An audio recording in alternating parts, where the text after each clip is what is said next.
The moment I walked into that Olive Garden in Riverside, I knew something was off.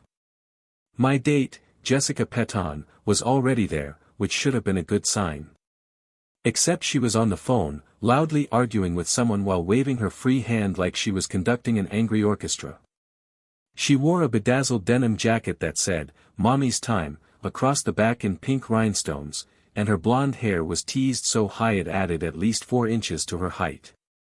I'm Brandon Torres, 32 years old, and I work as a software developer for a logistics company.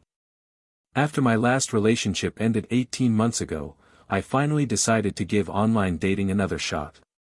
Jessica's profile seemed promising enough. She described herself as a devoted mother and successful businesswoman. What she failed to mention was that her business was reselling garage sale items on Facebook Marketplace, and that devoted mother meant she expected everyone else to be devoted to her motherhood too. She finally noticed me approaching and ended her call with a dramatic sigh that could have powered a small wind turbine. Her voice carried that sharp, demanding tone of someone used to getting their way through sheer volume alone. "Finally, I've been waiting here for like 5 whole minutes. Do you know how hard it is to find a babysitter for 10 kids? She didn't wait for an answer before continuing in that same breathless, entitled way. "Anyway, sit down. We need to order quickly because I have to get back soon." 10 kids. She had 10 kids. Her profile mentioned she was a mother, sure. But somehow the number 10 never came up during our text conversations. I sat down anyway, trying to be polite, figuring maybe this was just first date nerves making her seem more intense than she really was. The waiter, a young guy named Derek, according to his name tag, approached with menus and water. Jessica immediately seized control of the situation, her voice taking on that sugary sweet but somehow still demanding tone. "Derek, sweetheart, we're going to need a lot more menus, like 11 more." Derek looked confused, glancing around our table for 2. "Are you expecting more people to join you this evening?" Jessica laughed, but it wasn't a pleasant sound. It was the laugh of someone about to make an unreasonable demand seem perfectly logical. "No, silly. I need to order for my babies at home. They're hungry, and Mommy promised them Olive Garden tonight." I nearly choked on my water. Derek's eyebrows shot up so high they nearly disappeared into his hairline. "You want to order 11 meals to go?" I asked, trying to keep my voice neutral, even though alarm bells were ringing in my head like a 5-alarm fire. Jessica turned to me with a smile that didn't reach her eyes, speaking in that condescending tone people use when explaining something obvious to a child. "Well, 12 actually, 1 for me here and 11 to go. My oldest, Brittany, she's 15 and eats like 2 people, so she gets an adult portion with extra breadsticks."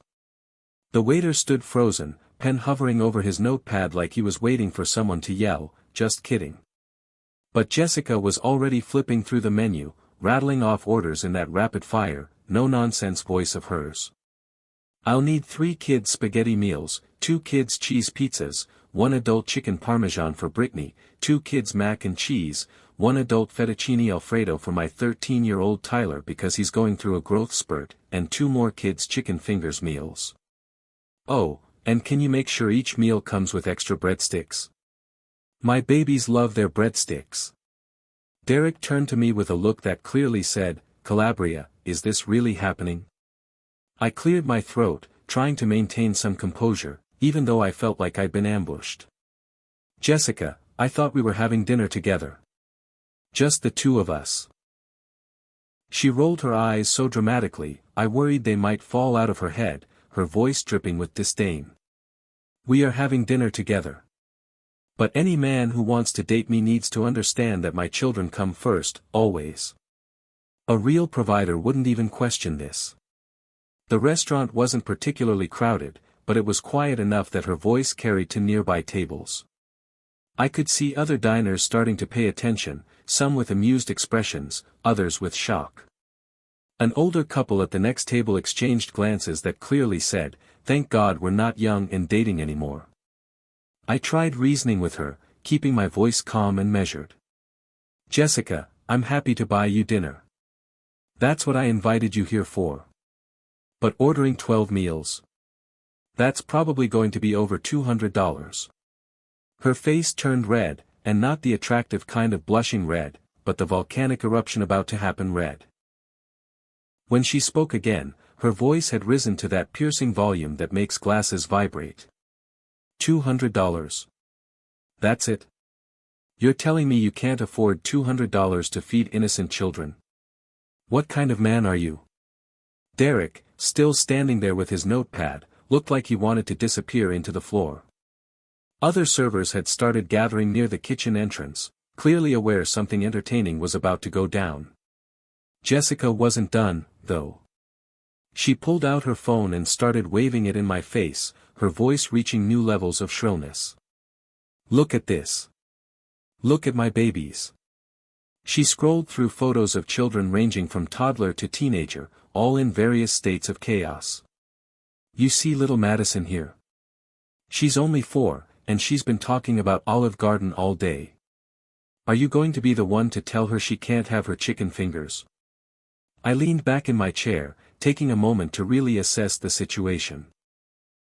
This woman genuinely expected me, a complete stranger on a first date, to drop over $200 on takeout for her kids. The entitlement was so astronomical it could be seen from space. Jessica, I said in my calmest, most professional voice, the one I use when dealing with difficult clients at work, I came here to have dinner with you and get to know you better. If you want to order food for your kids, that's fine, but you'll need to pay for those meals yourself. The gasp she let out could have sucked all the oxygen out of the room. Her voice went from shrill to absolutely thunderous. Pay for it myself? Are you serious right now? Do you know how hard it is being a single mother of 10? Do you know how many sacrifices I make every single day?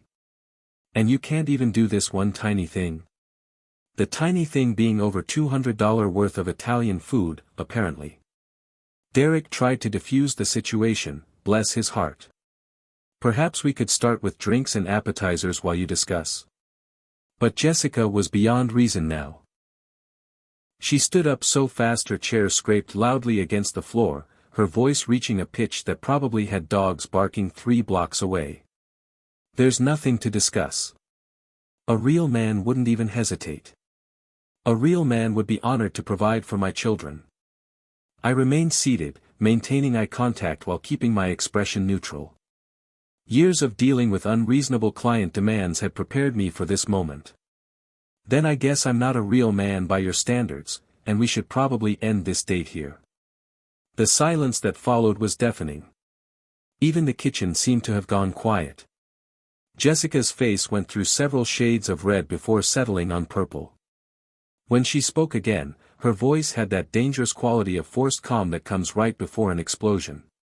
You're really going to let my children go hungry tonight because you're too cheap to step up? I couldn't help but laugh, just a short, incredulous sound. Jessica, your children aren't going hungry because of me. They're going hungry because their mother tried to scam a stranger into buying them dinner under the pretense of a date. The older woman at the next table actually applauded, just a quiet golf clap, but Jessica heard it and whirled around, her voice reaching banshee levels. Mind your own business. This doesn't concern you. The older woman, God bless her, just smiled sweetly and said in the most pleasant tone, "Oh, honey, when you're screaming loud enough to set off car alarms, you've made it everyone's business." Several other diners chuckled, and I saw multiple phones being held up, clearly recording the spectacle.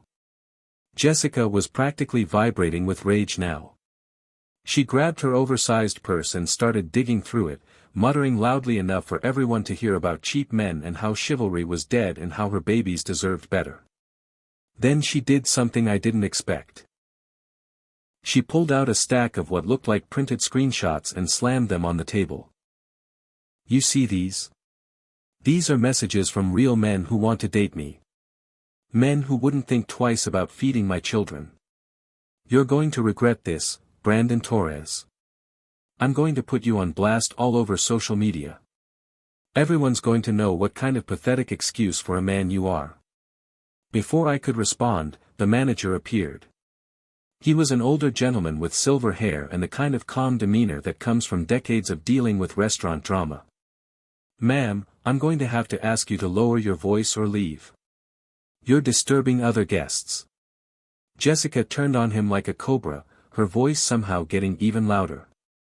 "Are you kidding me right now? I'm the one being disrespected here. This man invited me on a date and now he's refusing to pay for my children's dinner. That's false advertising. That's fraud." The manager's expression didn't change, but I saw his jaw tighten slightly. "Ma'am, ordering 12 meals on a first date and expecting someone else to pay is not a reasonable expectation. Now, would you like to sit down and order for yourself, or would you prefer to leave?" Jessica's mouth opened and closed like a fish out of water. Then she grabbed her water glass, and I thought for one terrifying moment she was going to throw it at me. Instead, she threw the water in my face while screaming, "You're not even worth the gas money it took to get here." The manager immediately stepped forward, his calm demeanor replaced with stern authority. "That's assault. I'm calling the police. Derek, please escort this woman outside and make sure she doesn't leave until the officers arrive." Jessica tried to run, but her stiletto heel caught on a chair leg, and she went sprawling, her purse flying open and scattering its contents across the floor.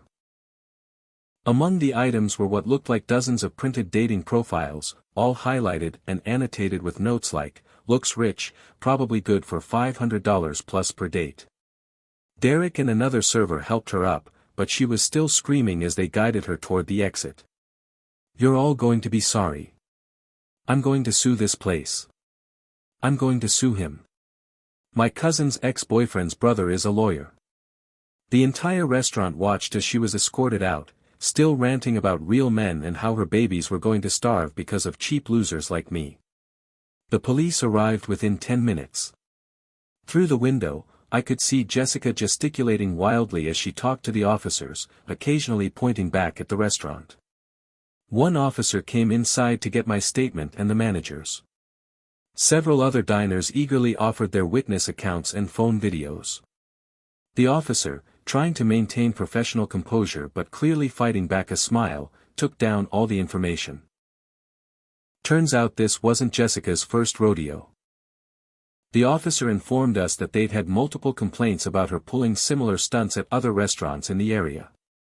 She had warrants out for unpaid fines from previous incidents of disturbing the peace and one case of dining and dashing when a previous date had refused to pay for 8 takeout meals.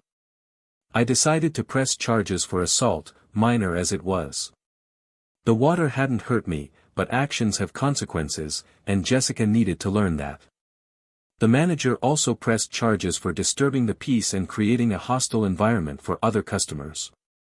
As the officers led Jessica away in handcuffs, she was still screaming about discrimination against single mothers and how we were all woman haters who couldn't handle a strong, independent queen. The restaurant comped my meal, and Derek got a massive tip from me and several other diners who felt bad about what he'd had to deal with. The older couple even bought me dessert, with the woman patting my shoulder and saying she was proud of me for standing my ground. The whole incident went viral, of course.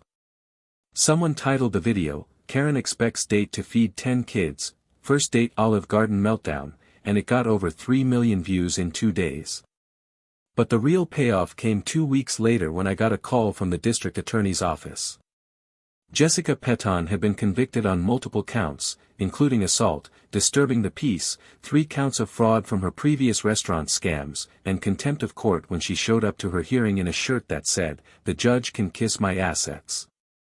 She was sentenced to 90 days in county jail, 500 hours of community service, and ordered to pay restitution totaling $3,800 to various restaurants she'd scammed.